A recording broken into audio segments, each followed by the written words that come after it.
tengkorak itu berbicara kepada saya, mengatakan sesuatu terhadap saya dengan bahasa yang saya tidak mengerti.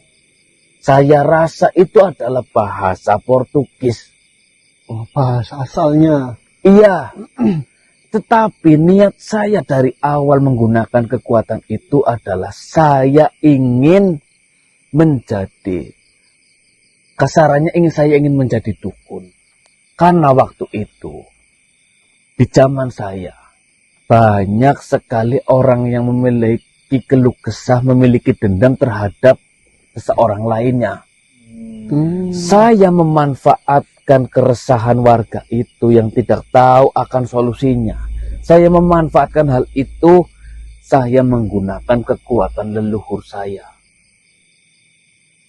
Dan benar,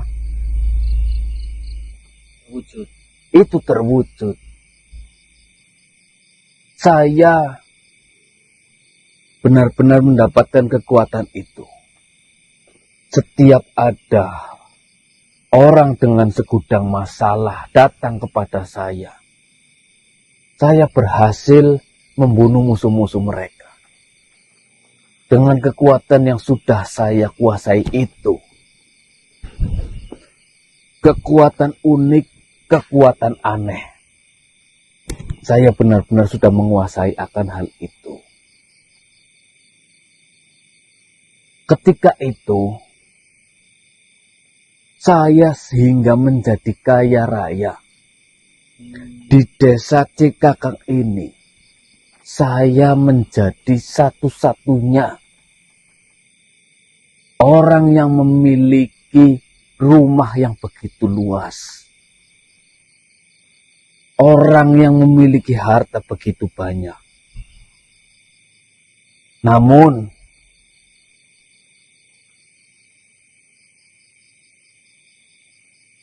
sahabat saya yang bernama Yasa menyadarkan saya karena suatu tragedi.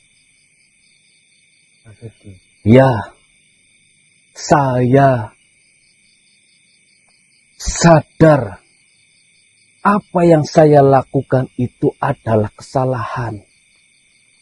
Di zaman itu, agama Islam, ketika saya sudah benar-benar kaya raya, itu sedang kuat-kuatnya di wilayah Cikakang dan sekitarnya.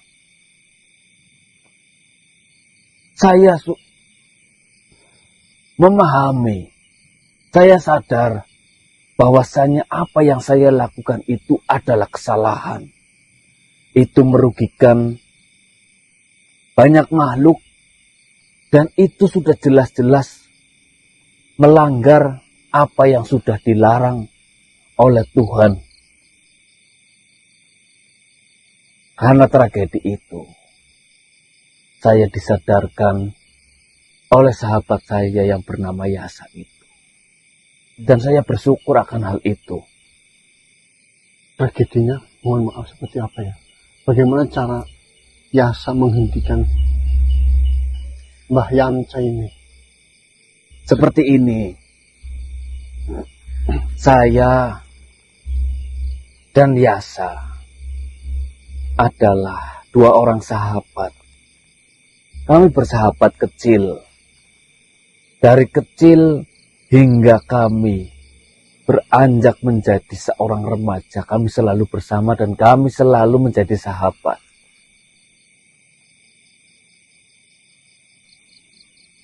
Singkat cerita, saya tidak mau bercerita terlalu panjang untuk hal ini. Singkat cerita, di desa Cikakang ini, di tanah ini, ketika itu kami sudah dewasa. Antara saya dan Yasa sudah sama-sama dewasa. Kami berdua menjadi sosok yang cukup berpengaruh di desa Cikakang. Waktu itu, di zaman itu, desa Cikakang diadakan sebuah pemilihan kepala desa. Diadakan ya pemilihan pemimpin. Ya. diadakan sebuah pemilihan kepala desa. Para warga benar-benar dibagi dua. Sebagian mendukung saya, sebagian lagi mendukung Yasa. Berarti pada saat itu Mbah Yamsa ini ingin menyalonkan sebagai kepala desa. Tentu. Oh, itu posisi itu jenengan masih muda 25 atau sudah menikah, sudah berkeluarga? Apa sebelum mendapatkan kekuatan itu apa sih sudah? Saya menikah di umur yang muda. Di saat saya mencalonkan diri untuk menjadi kepala desa di desa Cikakak ini, saya sudah berkeluarga. Saya sudah memiliki 2 orang anak dan 1 istri. Dengan kekayaan yang sudah saya dapatkan dari kekuatan itu. Saya termasuk orang yang terpandang karena saya kaya raya. Sedangkan sahabat saya Yasa, dia terpandang karena ilmu agamanya. Dia dipandang menjadi tokoh Masyarakat ya. yang sangat-sangat memiliki ilmu agama yang tinggi.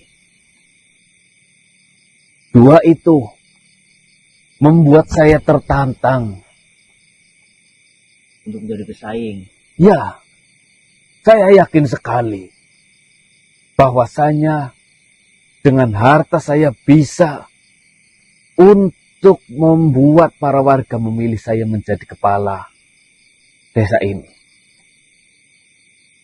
Dengan cara Saya sebarkan harta saya terhadap para warga. Mumur. oke. Ya. Namun,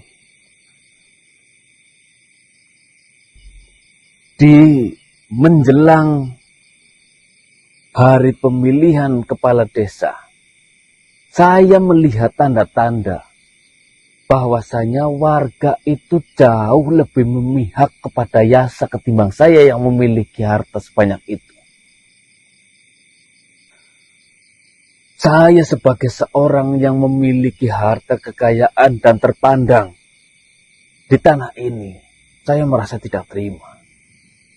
Walaupun dia adalah sahabat saya.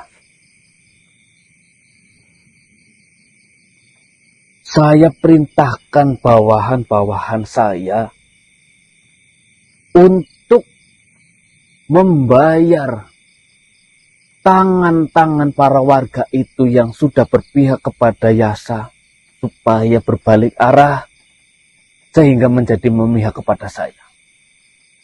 Setiap warga, 1 orang warga saya beri 3 keping emas. Satu persatu. Ya banyak zaman segitu ya.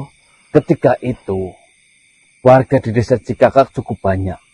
Karena banyak pendatang, karena berdirinya Caka Tunggal di sana. Karena memang banyak warga yang sudah menetap di sini juga. Namun saya masih tidak puas dengan hanya memberi para warga emas banyak 3 keping itu. Saya dengan hati yang menggebu-gebu ingin bersaing dengan Yasa.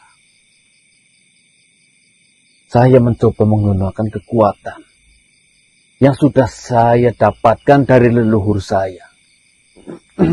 Saya waktu itu benar-benar ingin kemenangan saya adalah mutlak. Tidak ada yang bisa menyaingi saya. Saya perintahkan bawahan saya untuk mengambil 1 ekor monyet di tanah ini.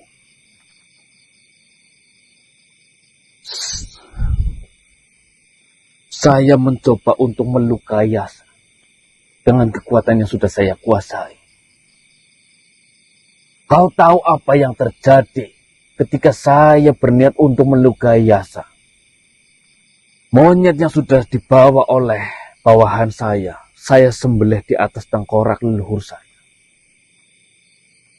Tidak ada setetes darah pun yang bisa menyentuh tengkorak ataupun tulang dari leluhur saya.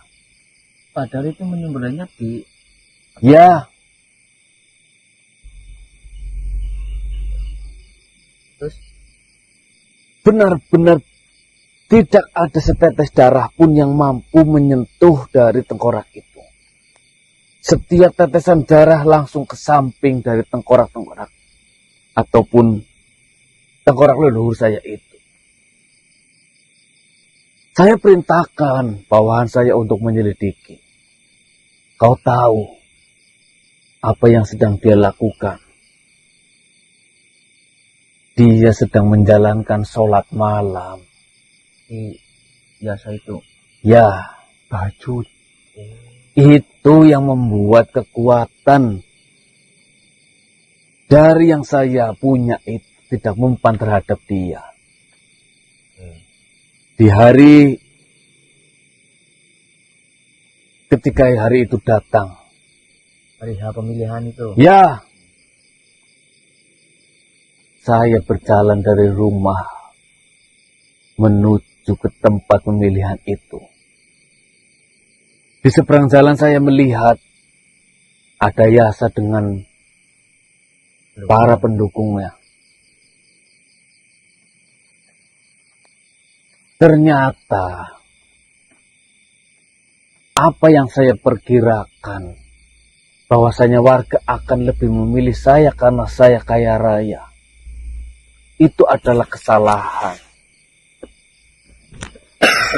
Lebih parahnya lagi, saya dibuat sedih, saya dibuat marah, saya dibuat kecewa karena saya tidak terpilih.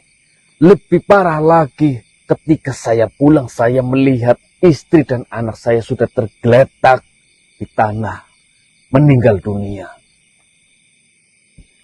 Anak dan istrinya meninggal dunia. Benar. Disebabkan